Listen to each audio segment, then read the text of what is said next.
Hello everyone, इस lecture में हम लोग सीखेंगे कि यूट्यूब पर नीश क्या होता है। सभी यूट्यूबर्स ऐसा क्यों कहते हैं कि आपको अपने एक नीश में काम करना चाहिए। आखिर ये नीश है क्या, नीश में काम करने से फ़ायदा क्या होता है, हम अपना नीश कैसे फाइंड कर सकते हैं, कितने तरह के नीश होते हैं, ये सारी चीज़ें इस वीडियो में हम लोग डिस्कस करने वाले हैं। और यकीन मानिए यूट्यूब पर अगर आप एक नीश में काम नहीं करते हैं तो फिर आपका सफल होना असंभव है, लगभग असंभव है। आप बिना एक नीश के यूट्यूब पर सफल नहीं हो सकते हैं। जितने भी सफल यूट्यूबर्स हैं या फिर जितने भी सफल कंटेंट क्रिएटर हैं, चाहे वो इंस्टाग्राम पर हो, फेसबुक पर हो, यूट्यूब पर हो या फिर ब्लॉगर पर, वो सभी लोग एक नीश पर काम करते हैं, तभी उनको सफलता मिलती है। तो ये नीश है क्या, इस वीडियो में हम लोग डिस्कस करेंगे और कितने प्रकार के नीश होते हैं ये भी मैं आपको बताऊंगा। और इस वीडियो को देखने के बाद आपका दिमाग खुल जाएगा कि आप अभी तक सक्सेस क्यों नहीं हो रहे थे, आपको ये समझ में क्यों नहीं आ रहा था कि हमें किस प्रकार का वीडियो बनाना है। तो अगर आपको नीश के बारे में नहीं पता है या फिर आप भटक रहे थे अभी तक कि मैं क्या कंटेंट बनाऊं, किस तरह का चैनल बनाऊं, तो इस वीडियो को देखने के बाद आपका सारा माइंड क्लियर हो जाएगा और आप बहुत ही अच्छे से अपना कंटेंट प्लान कर पाएंगे और अपने चैनल को अच्छे से ग्रो कर पाएंगे। लेकिन सबसे पहले आपको यूट्यूब नीश के बारे में जानना होगा। ओके, तो यहाँ पर हम लोग आ जाते हैं अपने लैपटॉप की स्क्रीन पर। यहाँ पर देखिए मैंने एक छोटा सा प्रेजेंटेशन बनाया है आपको ये समझाने के लिए कि यूट्यूब नीश होता क्या है। तो देखिए यहाँ पर लिखा हुआ है, a YouTube niche is a specific topic और category that your channel focused on. Choosing the right niche help you attract the right audience, grow faster and monetize effectively। तो जो YouTube नीश होता है वो एक स्पेसिफिक टॉपिक या category होता है जिस पर आपका चैनल फोकस्ड होता है। अब इसका सिंपल से मैं आपको मतलब बताता हूँ। देखिए, अगर आप YouTube पर काम कर रहे हैं, YouTube पर वीडियोस बना रहे हैं और आप कुछ भी वीडियो बनाते चल जा रहे हैं, जैसे मान लीजिए आपने कभी कुकिंग का वीडियो डाल दिया, फिर आपने कभी स्पोर्ट्स वाला वीडियो डाल दिया, फिर आपने टेक वाला वीडियो डाल दिया, तो इस प्रकार से आप अपने चैनल पर वीडियोस डालते जा रहे हैं और आप सोच रहे हैं कि मेरा चैनल एक दिन ग्रो हो जाएगा, मेरे व्यूज़ आ जाएंगे, वायरल हो जाऊंगा मैं, उसके बाद मैं पैसे अर्न करने लग जाऊंगा। लेकिन देखिए, आपको ये काम नहीं करना होता है। अगर आपको कंटेंट क्रिएशन करना है, यूट्यूब पर सफल होना है, तो आपको एक नीश में जाना पड़ता है। नीश एक फैंसी वर्ड है, अंग्रेज लोग नया नया वर्ड टाइप करते रहते हैं, लेकिन इसको आप सिंपल भाषा में समझिए। नीश का मतलब होता है कैटेगरी। आपको अगर यूट्यूब पर काम करना है तो आपको एक कैटेगरी के अंदर काम करना होगा, उसी को नीश बोलते हैं।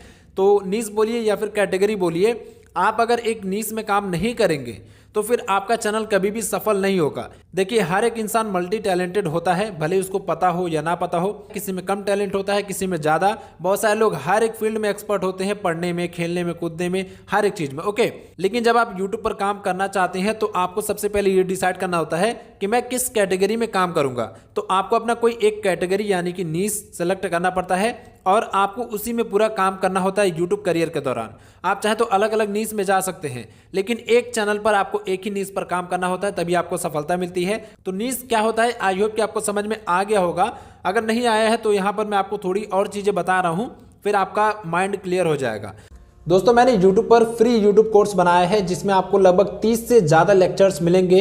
इसको देखने के बाद आप पूरा YouTube सीख जाएंगे और YouTube के बारे में आपको A to Z नॉलेज हो जाएगी, जो एक यूट्यूबर को होनी चाहिए। लेकिन अगर आपको ये जानना है कि मैं कौन सा चैनल बनाऊं जहां पर अर्निंग स्टार्ट हो जाए, जहां पर कंपटीशन लो हो, तो ये सारे चैनल आइडियाज़ मैंने अपने मास्टर ई बुक में दिए हैं। इस ई बुक में आपको 200 से ज़्यादा चैनल आइडियाज़ मिलेंगे जिसमें कंपटीशन लगभग जीरो है। बहुत ही कम लोग इसके बारे में जानते हैं और जिसको भी इसके बारे में पता है वो महीने के अच्छे खासे इनकम कर रहे हैं। तो अगर आप YouTube सीख रहे हैं लेकिन आपको ये नहीं पता है कि मैं कौन से चैनल पर काम करूं जहां पर अर्निंग जल्दी स्टार्ट हो जाए, चैनल मोनेटाइज हो जाए, तो ये सारे चैनल आइडियाज अगर आप चाहते हैं तो मेरे मास्टर ई बुक को जाकर ले सकते हैं। इसका लिंक आपको डिस्क्रिप्शन बॉक्स और पिन्ड कमेंट में मिल जाएगा।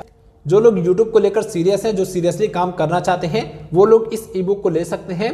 और इसमें जो भी चैनल आइडियाज मैंने आपको बताए हैं वो हर कोई स्टार्ट कर सकता है, चाहे वो लेडीज हो, हाउसवाइफ हो, ऑफिस वर्कर हो या फिर कोई स्टूडेंट हो। तो ई बुक का लिंक मैं आपको डिस्क्रिप्शन बॉक्स और पिन कमेंट में दे दूंगा, आप जाकर उसको ले सकते हैं। अब देखिए, यहाँ पर YouTube नीश के टाइप्स क्या होते हैं। यहाँ पर टाइप्स ऑफ YouTube नीश मैंने निकाल कर रखा है। ये कुछ मोस्ट पॉपुलर YouTube नीशेज हैं। इसके अलावा भी बहुत सारे YouTube नीशेज होते हैं, जरूरी नहीं है कि यहाँ पर मैंने जितना लिखा है केवल यही होते हैं।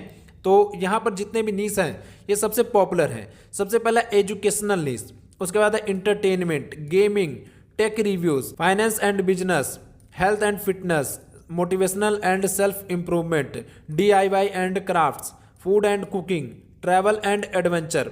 ये सारी चीजें एक नीश हैं। तो अगर आप मान लीजिए यूट्यूब पर काम करना चाहते हैं तो सबसे पहले आपको ये चीज चेक करना होता है कि आप इन नीसेज में से किस नीश में एक्सपर्ट हैं। अगर आपको पढ़ना और पढ़ाना अच्छा लगता है, साथ में आपको कुकिंग भी अच्छा लगता है और आपको घूमना भी अच्छा लगता है, तो आपके अंदर 3 टैलेंट हो गए, 3 इंटरेस्ट हो गया। लेकिन जब आप अपना यूट्यूब चैनल बनाएंगे, कंटेंट क्रिएट करेंगे, तो आपको केवल एक नीश पकड़कर चलना है और उसमें देखना है कि मैं किस नीश में काम करूंगा। तो अगर आपको ये सिलेक्ट करना है कि मैं किस नीश में काम करूं, तो आपको सबसे पहले ये देखना होता है कि आप सबसे ज्यादा किस नीश में काम कर सकते हैं, यानी कि सबसे ज्यादा पसंदीदा, सबसे ज्यादा फेवरेट कैटेगरी आपका कौन सा है। अगर कुकिंग, ट्रैवलिंग और एजुकेशन में आपका इंटरेस्ट है, लेकिन आपको यूट्यूब चैनल बनाना है, तो सबसे पहले देखना है कि किन चीज़ में आपका सबसे ज़्यादा इंटरेस्ट है। उसके अलावा आपको ये चीज़ भी देखना होता है कि कौन से नीश में ज़्यादा पैसा है, कौन से नीश में मैं ज़्यादा दिन तक काम कर सकता हूँ, कौन से नीश में मुझे फ्यूचर बनाना है। ये सारी चीज़ें आपको देखना होता है, तब आप एक परफेक्ट नीश चूज कर सकते हैं। ओके, अब देखिए, हो सकता है कि ट्रैवलिंग में इंटरेस्ट हो लेकिन आपके पास ज़्यादा पैसे ही ना हो ट्रैवलिंग करने के लिए, या फिर आपको ट्रैवलिंग में भागा दौड़ी करना पसंद ना हो। जैसे ट्रैवलिंग में बहुत सारे लोगों को अच्छे जगह पर जाना पसंद होता है, लेकिन जब आप ट्रैवल व्लॉग बनाएंगे या फिर ट्रैवलिंग का वीडियो बनाएंगे तो उसमें आपको हर एक जगह जाना पड़ता है जहां आपको पसंद हो या ना हो, क्योंकि व्यूज चाहिए, पैसे चाहिए। तो आप पहले ये देखिए, अगर आपको ट्रैवलिंग वीडियो बनाना है तो क्या आप हर जगह जा सकते हैं?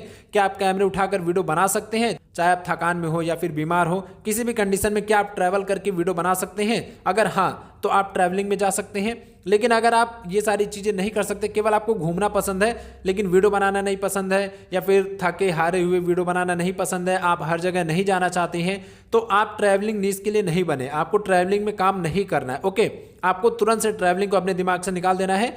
वो केवल आपका एक इंटरेस्ट है। ओके, आप ये मान के चलिए वो आपका इंटरेस्ट है, आपको बस ट्रैवलिंग पसंद है, लेकिन ट्रैवलिंग आपका पैशन नहीं है, तो आप उसको किनारे कर दीजिए। अब इसके बाद कुकिंग की बात आ जाती है। अब देखिए, अच्छा खाना सबको खाना पसंद रहता है, तो इसका यह मतलब नहीं है कि आप उस नीश के लिए बने हो या फिर आप उस नीश में काम कर सकते हैं। तो सबसे पहले ये देखिए, क्या आप खुद खाना बनाकर खाना पसंद करते हैं या फिर लोगों को खाना खिलाना पसंद करते हैं? अगर आपको केवल खाना खाना पसंद है, घूम घूम कर खाना पसंद है, या फिर पैसे रहे तो कहीं होटल में जाकर खाना पसंद है, तो इसका मतलब ये नहीं है कि आप कुकिंग के लिए बने हैं और कुकिंग में आपको काम करना चाहिए। बिल्कुल भी नहीं, आपको कुकिंग में काम नहीं करना चाहिए। लेकिन अगर आपका खाना बनाने में इंटरेस्ट है, चाहे आपको खाने को मिले या ना मिले, अगर आप लोगों को अच्छा खाना खिलाना चाहते हैं, आपको खुशी मिलती है, आप लोगों को टिप्स शेयर करना चाहते हैं कि हम खाना कैसे बनाएं, या फिर कोई महिला हो सकती है, कोई हाउसवाइफ हो सकती है जो इस वीडियो को देख रही हैं, तो अगर आपका खाना बनाने में इंटरेस्ट है, सच में आप अपना टैलेंट शेयर करना चाहती हैं, तो आपका कुकिंग में इंटरेस्ट है, आप उस नीश में जा सकती हैं। अब बात आता है एजुकेशन का। अब देखिए, एजुकेशन में आपका मन लग सकता है, हो सकता है कि आपको पसंद हो एजुकेशन, लोगों को पढ़ाना भी पसंद हो, तो फिर आप एजुकेशन कैटेगरी में जा सकते हैं, अपना चैनल एजुकेशनल कैटेगरी में बना सकते हैं। अगर एजुकेशन में केवल आप किसी तरह पढ़ रहे हैं लेकिन आपको दूसरों को पढ़ाना नहीं पसंद है, आप पढ़ाई में ज़्यादा टाइम तक नहीं करना चाहते पढ़ाई, या फिर आपका पढ़ाई से लेकर ज़्यादा लगाव नहीं है, तो आप एजुकेशनल नीच में नहीं जाएंगे। इस प्रकार से आप अपना एक परफेक्ट नीच चूज कर सकते हैं। और नीच होता क्या है ये तो मैंने आपको बता दिया। अगर आपको अभी भी कन्फ्यूज़न है तो आप ये समझ लीजिए कि नीश का मतलब होता है एक कैटेगरी, एक फील्ड। आपको यूट्यूब पर काम करने के लिए एक फील्ड पकड़ना होता है कि मैं इसी फील्ड में काम करूंगा, उसी को बोलते हैं नीश। अब देखिए, नीश के अंदर भी कई सारे सब नीश होते हैं। तो सब नीश क्या होता है मैं आपको बताता हूं। जैसे यहां पर ये जो नीश है एजुकेशनल वाला, तो एजुकेशनल के अंदर भी बहुत सारे छोटे छोटे नीश होते हैं। जैसे एजुकेशनल का मतलब क्या हो गया, किसी को पढ़ाना, ज्ञान देना, लेकिन किस प्रकार का ज्ञान देना, क्या चीज आप पढ़ाएंगे, तो इसके अंदर भी आपको बहुत सारी कैटेगरी मिल जाएंगी। जब आप एक अच्छा सा परफेक्ट नीश चूज करेंगे ना, तो आपका चैनल बहुत ही अच्छे से ग्रो होता है। लोग आप पर बहुत ज्यादा विश्वास करते हैं, क्योंकि उनको लगता है कि ये अगर एक नीश में काम कर रहा है तो इसका मतलब है कि ये इस नीश में एक्सपर्ट है, ये मुझे अच्छे से सिखा सकता है। तो जब आप किसी नीश को पकड़ते हैं, उस नीश में एक्सपर्ट बन जाते हैं, तो आपकी कमाई बहुत ज़्यादा होती है। भले ही आपके सब्सक्राइबर कम हो, लेकिन जो भी सब्सक्राइबर होते हैं वो लॉयल होते हैं। लेकिन जो लोग बिना नीश के काम करते हैं, जैसे जब मैंने YouTube शुरुआत किया था तो मैं यही सोचता था कि YouTube पर केवल वीडियो बनाकर डालना होता है और हमें पैसे मिलते हैं। तो मैं क्या करता था, कभी मैं कहीं घूमने गया तो उसका वीडियो बनाकर डाल देता था, घर में कुछ अच्छा बन रहा है तो उसका वीडियो बनाकर डाल देता था, कभी कभी मैं DIY एंड क्राफ्ट्स वाली वीडियो बनाकर डाल देता था, यानी कि बोतल काट के गुलदस्ता कैसे बनाएं, या फिर बहुत सारी ऐसी चीज़ें मैं करता था। तो मुझे लगता था कि मेरा वीडियो चल जाएगा तो मैं वायरल हो जाऊंगा और पैसे कमाऊंगा। लेकिन ऐसा नहीं होता है। अगर आपको आज सफल होना है तो केवल एक नीश में काम करना होता है, एक कैटेगरी के अंदर काम करना होता है, तभी आप सफल हो सकते हैं। तो अगर एजुकेशनल नीश की बात करें तो इसके अंदर बहुत सारे सब नीशेज आते हैं। जैसे यहाँ पर मैथ्स आ सकता है, मान लीजिए आप मैथ पढ़ाना चाहते हैं तो आप मैथ वाले नीश में जा सकते हैं, या फिर आपको बायोलॉजी पढ़ानी है तो आप बायो वाले नीश में जा सकते हैं। ओके, यहाँ पर मेरी राइटिंग थोड़ी अच्छी नहीं है। ओके, तो यहाँ पर मैथ में आप जा सकते हैं, बायो में जा सकते हैं। एजुकेशनल नीश के अंदर बहुत सारे सब नीश होते हैं। तो जब आप अपने सब नीच में जाएंगे तो आपको बहुत ज़्यादा कंटेंट भी मिल जाएगा और आप उस नीच के मास्टर बन सकते हैं और आप इधर उधर नहीं भटकेंगे। सबसे मेन मुद्दा तो यही होता है कि एक नीच में जब आप जाते हैं तो आपका मन भटकता नहीं है कि अब मैं क्या वीडियो बनाऊं, अब मैं क्या करूं। अगर आप मैथ पढ़ा रहे हैं तो आप मैथ के बारे में ही पढ़ाएंगे। ओके, आप इधर उधर नहीं भटकेंगे। अब देखिए, मैथमेटिक्स के अंदर भी बहुत सारे माइक्रो नीसेज होते हैं। माइक्रो नीस में जाएंगे तो और ज़्यादा आपकी एक्सपर्टीज हो जाएगी। जैसे आप अपना चैनल इस टॉपिक पर बना सकते हैं कि मैं अपने चैनल पर केवल 11 और 12 वाले को मैथ पढ़ाऊंगा। ओके, तो जब आप इस प्रकार से डिसाइड करेंगे तो 11-12 क्लास के जो स्टूडेंट हैं केवल वही लोग आपके चैनल पर आएंगे। तो आपका जो नीश है वो और ज़्यादा स्पेसिफिक हो जाएगा और माइक्रो नीश हो जाएगा। इसके अलावा नैनो नीश में आप जा सकते हैं। नैनो नीश का मतलब क्या हो गया कि आप ये डिसाइड कर सकते हैं कि मैं केवल CBSE बोर्ड में 11 और 12 वालों को मैथ पढ़ाऊंगा, तो ये नैनो नीश हो जाएगा। तो नीश को आप कई तरह से विभाजित कर सकते हैं और उसमें बहुत ही अच्छे खासे पैसे बना सकते हैं। यकीन मानिए, अगर आप एक नीश में जाएंगे ना तो बहुत ही प्रॉफिटेबल रहेंगे और आपको कंटेंट की कमी भी नहीं पड़ेगी और आप आसानी से बहुत ही अच्छे से अपना पैसा भी अर्न कर पाएंगे और कंटेंट भी बना पाएंगे। लेकिन मैं कहूँगा कि आप एकदम नैनो नीश में मत चले जाइएगा। अगर आप एकदम नैनो नीश में चले जाएंगे तो उसमें थोड़ा सा रिस्क फैक्टर बना रहता है। मान लीजिए, अगर आपने डिसाइड किया कि मैं केवल CBSE बोर्ड में 11 और 12 वालों को मैथ पढ़ाऊंगा, तो देखिए एजुकेशनल वाले में तो कोई दिक्कत नहीं है क्योंकि पढ़ाई तो कभी बंद नहीं होगी। लेकिन मान लीजिए आपने कुकिंग का चैनल बनाया है और उसमें आपने डिसाइड कर लिया कि मैं केवल पनीर की सब्जी बनाना सिखाऊंगा, तो भाई ये तो नैनो नीश हो गया। केवल पनीर की सब्जी में आप क्या क्या सिखाएंगे? तो कुकिंग में अगर आप जा रहे हैं तो आपको पूरे नीश में काम करना है कि मैं दुनिया का कोई भी डिश बनाना सिखाऊंगा। अगर आप एजुकेशनल नीच में जा रहे हैं तो आप उसमें सब नीच, माइक्रो नीच और नैनो नीच में जा सकते हैं, उसमें आपका प्रॉफिटेबल रहेगा। अगर आप गेमिंग कर रहे हैं तो गेमिंग में आप सब नीच में जाइए, लेकिन माइक्रो और नैनो नीच में मत जाइए। अगर आपको मेरी बातें थोड़ी कंफ्यूजिंग लग रही हैं तो वीडियो को थोड़ा रिवाइंड करके देख सकते हैं। मैं आपको बता दूं, सबसे पहला होता है नीच, उसके बाद होता है सब नीच, उसके बाद होता है माइक्रो नीच, उसके बाद होता है नैनो नीच। तो जो नीश होता है उसमें सारी चीज़ें आ जाती हैं। जैसे कि एजुकेशनल वाला नीच हो गया तो एजुकेशनल में हर एक चीज़ आ जाएगी, math, bio, physics, chemistry, computer knowledge, technology का, डेटा साइंस, मशीन लर्निंग, ये सब एजुकेशनल ही तो है।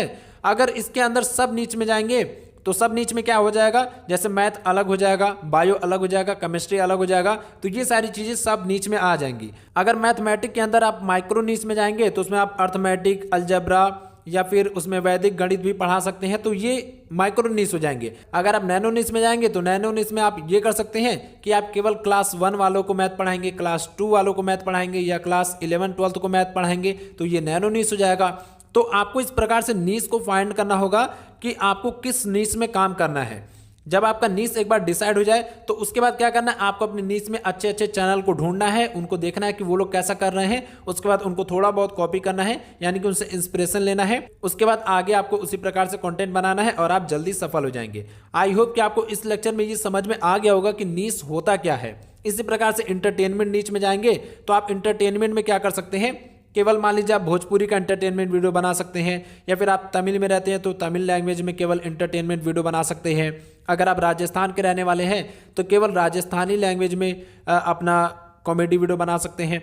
तो इंटरटेनमेंट की कैटेगरी बहुत बड़ी है। इंटरटेनमेंट में हर एक चीज़ आ जाता है, चाहे वो डांस हो, चाहे वो कॉमेडी हो, मूवी हो, साईफाई मूवीज हो, कुछ भी हो, वो सब इंटरटेनमेंट में आ जाएगा। तो इंटरटेनमेंट के अंदर भी आप डिसाइड कर सकते हैं कि आप किस प्रकार के सब नीच में जाएंगे और उसके बाद आप उस हिसाब से अपना वीडियो बना सकते हैं। इसके बाद गेमिंग भी आ जाता है, टेक रिव्यूज आ जाता है।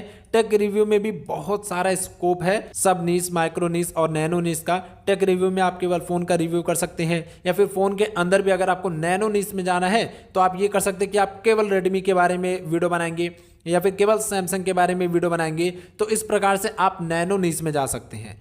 तो यही होता है नीच और नीश के अंदर भी बहुत सारी कैटेगरी होती हैं, जैसे कि सब नीश, माइक्रो नीश और नैनो नीश। तो इस लेक्चर में हमने सीखा कि यूट्यूब नीश क्या होता है, किस नीश में हमें काम करना चाहिए, कौन सा नीश प्रॉफिटेबल होता है, नीश कैसे फाइंड करते हैं, ये सारी चीजें हमने इस लेक्चर में सीख ली है। अगर आपको कहीं भी कंफ्यूजन हुआ हो, कोई भी प्रॉब्लम आई हो, तो इस लेक्चर को दोबारा से रिपीट करके देख लीजिए, आपका सारा कंफ्यूजन दूर हो जाएगा। अब नेक्स्ट लेक्चर में हम लोग जानेंगे कि मोस्ट प्रॉफिटेबल यूट्यूब नीश कौन सा है, क्योंकि देखिए अगर आप एक नीश में काम कर रहे हैं तो सबसे जरूरी ये भी है ये जानना कि कौन सा नीश सबसे ज्यादा प्रॉफिटेबल है, किस नीश में हम ज्यादा से ज्यादा पैसा बना सकते हैं। क्योंकि इन द एंड हम सबको पैसा ही चाहिए, पैसा कमाना है, नहीं तो हम लोग वीडियो क्यों बनाएंगे। तो आपको सबसे पहले ये भी देखना होगा कि आप जिस भी नीच में जा रहे हैं उस नीच में पैसा है या नहीं। तो नेक्स्ट लेक्चर में मैं आपको यही बताऊंगा कि यूट्यूब पर मोस्ट प्रॉफिटेबल नीच कौन से हैं, कौन सा नीच आपको फाइंड करना चाहिए, किस नीच में आपको काम करना चाहिए। फिलहाल इस लेक्चर को यहीं पर एंड करते हैं।